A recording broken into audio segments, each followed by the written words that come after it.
OK. Dans votre audition à l'instruction définitive, vous avez déclaré qu'un officier de l'état-major est un concepteur, Monsieur le Président. Vous avez dit ça. Qu'est-ce que vous voulez dire? Qu'un officier de l'état-major est un concepteur. Qu'est-ce que vous voulez dire? Oui, maître, vous savez, c'est un métier.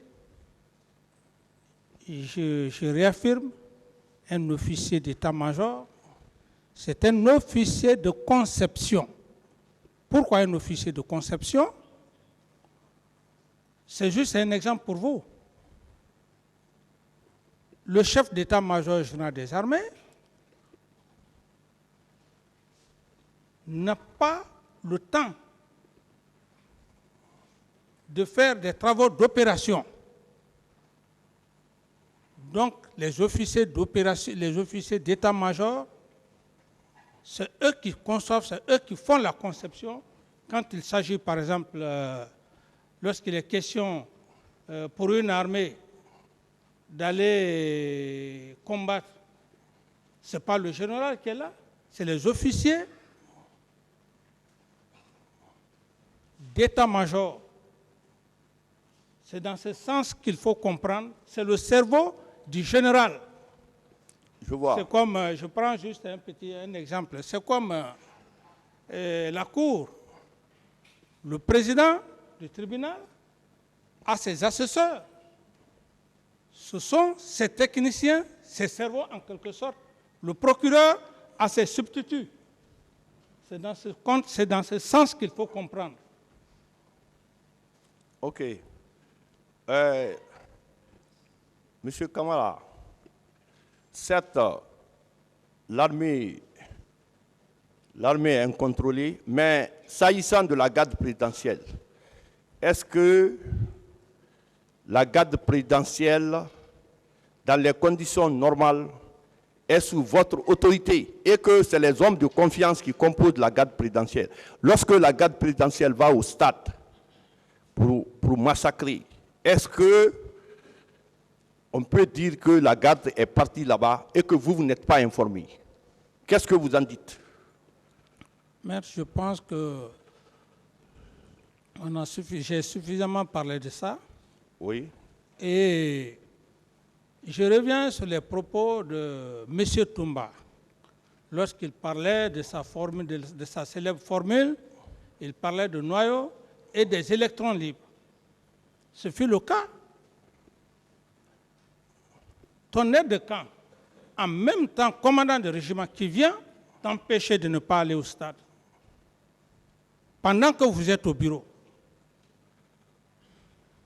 il quitte dans un esprit comme pour dire qu'il va me chercher, mais c'est une aberration. Il faut d'abord passer voir, est-ce que le président est dans son bureau? Et surtout, il a déclaré ici qu'il avait déjà mis une garde pour dire que le président ne doit pas sortir. Et dans votre métier, c'est ce qu'on appelle la séquestration. Il ne vient pas voir cette garde pour se rassurer si le président est là. Je pense qu'il n'y a pas de débat à ça, maître. Vous êtes des pénalistes et vous en savez mieux que moi.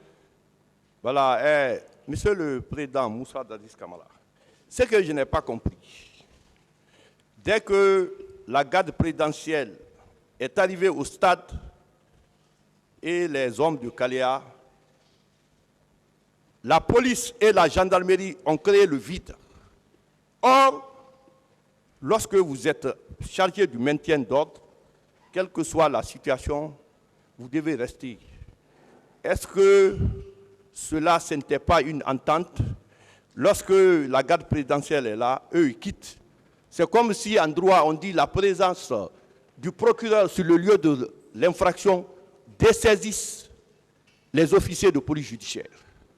Pourquoi la police et la gendarmerie ont créé le vide avec l'arrivée de la garde présidentielle concernant le massacre? Est-ce que ce n'était pas une entente? Dès que nous verrons vous quitter, parce que ce qui va se passer, c'est autre chose. Une entente Une entente entre qui et Une entente, c'est-à-dire que ceux qui viennent pour massacrer, quand ils arrivent, ils disent, bon, quittez, hein, sinon, si des choses vous arrivent, vous êtes responsable. Parce qu'ils sont venus pour tirer. Le lieu a été mis en état de siège. L'armée a pris le contrôle et on a tué les gens n'importe comment. Donc, Monsieur le Président, quelle analyse faites-vous de cette situation?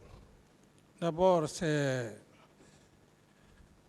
la désobéissance à tout égard. Lorsque la police, la gendarmerie ont une mission régalienne s'agissant du maintien d'ordre, quel est le rôle d'un militaire, d'un aide de camp, à plus forte raison, un commandant de régiment? Quel est son rôle au stade? Je ne saurais répondre. OK. Monsieur le Président, au moment où vous étiez aux affaires, une lutte avait été engagée contre les narcotrafiquants. Des gens ont été arrêtés au camp là-bas, interrogés. Est-ce que vous pensez que, une fois que les gens sont en infraction, c'est la justice qui doit se saisir immédiatement? L'intéressé est convoqué à la justice, mais on remarquait que la remarque qu'on a faite, on arrête et on interroge. Qu'est-ce que vous dites? Alors que la justice est là. Je n'ai pas de réponse à cette question, maître. Je n'ai pas de réponse. D'accord. Je veux savoir, vous avez dit que l'affaire du 28 septembre a été un complot organisé par Alpha Condé, Sekouba Konaté et autres. Monsieur le Président, dès après le massacre, que vous vous êtes rendu compte que c'est un complot, pourquoi vous n'avez pas procédé à des arrestations? Parce que vous avez les moyens. Maître, vous savez très bien, aucun être humain n'est Dieu. Et dans l'histoire de l'humanité, ou dans l'histoire militaire, si on pouvait savoir ce qui pouvait arriver, on pouvait prendre des dispositions. Donc, par rapport à votre question, je ne pouvais pas le savoir. C'est comme vous avez vos collègues ici, vous portez confiance à un des avocats. Vous êtes liés, mais vous ne savez pas si un de leurs peut vous trahir. C'est dans ces conditions. Mais vous pouvez, par exemple, ceux qui sont avec vous, prendre des décisions administratives, la suspension. Parce que je me souviens, paix à son âme, Feu Kélétigui Faro, secrétaire général à la présidence à votre époque, avait été suspendu. Ça avait même passé à la radio. Est-ce que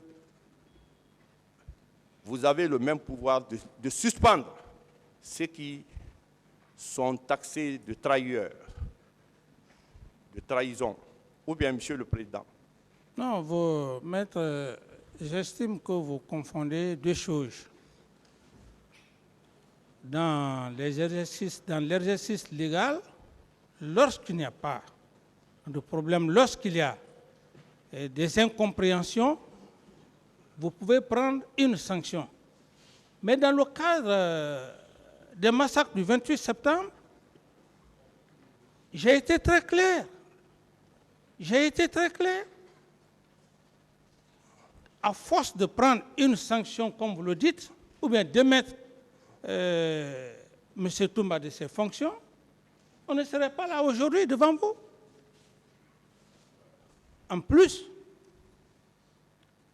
ma sanction était subordonnée, était même, si je peux le dire, était inférieur par rapport à la commission nationale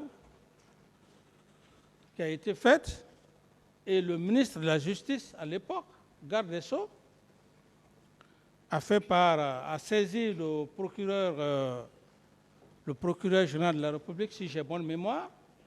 Ensuite, il y avait une commission internationale.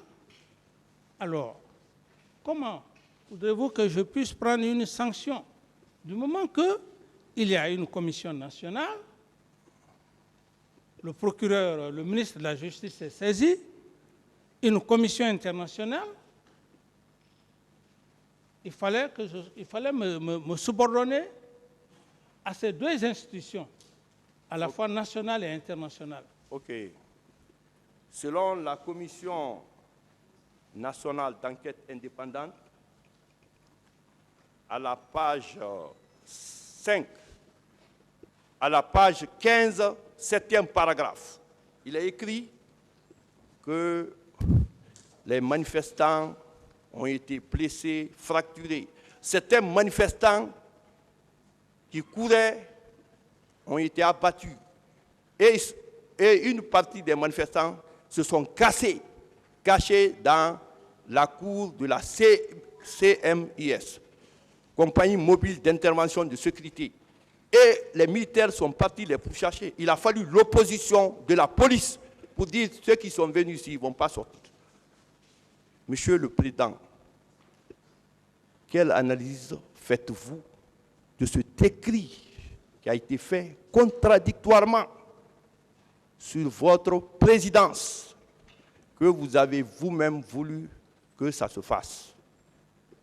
Mais ça, c'est indépendamment de ma volonté. J'ai joué un rôle capital. Je ne me suis pas limité à l'international. Cette commission nationale, je n'avais aucune autorité sur cette commission nationale, elle était indépendante. Et dans cette commission, il y avait même des magistrats aussi et une bonne partie de la société civile. Alors, donc, je suis vraiment désolé que vous me rappeliez de cette situation. OK. Monsieur le Président, dans l'une de vos interviews, vous avez dit qu'on vous a posé la question de savoir pourquoi vous n'avez pas procédé à des arrestations. Vous avez dit que vouloir procéder à des arrestations, que ça serait un règlement de compte. Qu'est-ce que vous voulez dire? Oui, règlement de compte, mais la justice est là. La justice, on ne peut pas arrêter des gens sans fondement. C'est pour cette raison d'ailleurs que j'ai donné instruction à l'époque au ministre de la Justice pour des enquêtes, et c'est cette justice qui devrait faire des arrestations. OK. Bon, Monsieur le Président, quand on parle d'arrestation ici, selon nous les professionnels, c'est de permettre à la justice de convoquer les suspects, ceux qui sont accusés du massacre. La justice les convoque. C'est comme, après votre départ, la justice s'est saisie en mettant en place 3 juges qu'on appelle juges pool d'instruction.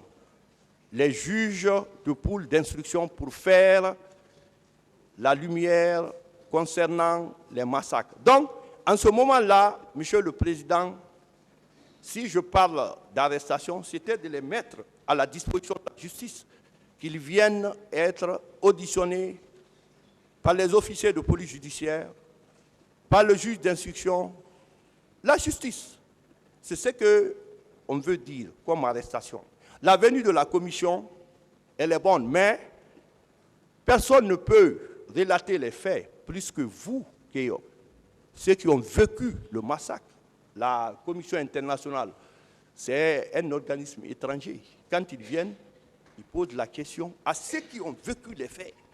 C'est comme un avocat et un client. L'avocat n'a pas vécu les faits, Quelle est la mais question, le client maître? l'explique. Monsieur le Président, je veux lui poser la question selon laquelle, pourquoi il a dit que les arrestations seraient un règlement de compte, alors qu'il y a eu massacre. Oui, maître, le terme est très clair. Il y a eu massacre. Il faut préalablement faire des enquêtes pour arrêter X ou Y. Et surtout, à l'époque, il y avait le ministre de la Justice, garde des Sceaux.